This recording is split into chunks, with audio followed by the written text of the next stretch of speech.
chết cho ta chuyện bêu ông hamaya làm rạng chính sự trong bên Mary Basket Shisha ya pila tulay ya pinang ang landan mo siya niya hangat tata malawag dyan ang saysay Lahat yang natukin mo Manlat na katmagkala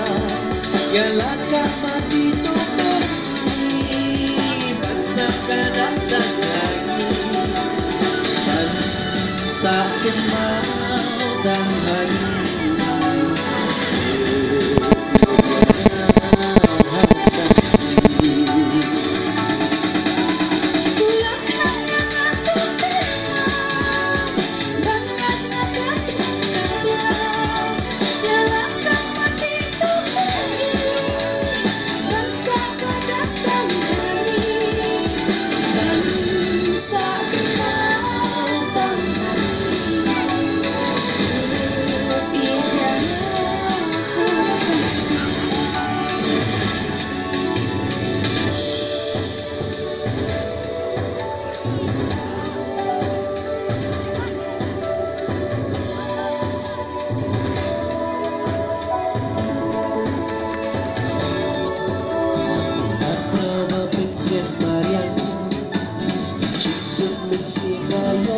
Ghiền Mì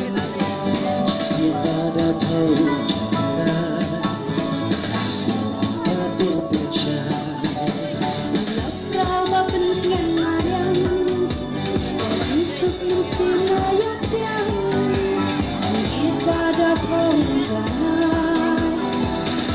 không bỏ lỡ những video hấp dẫn.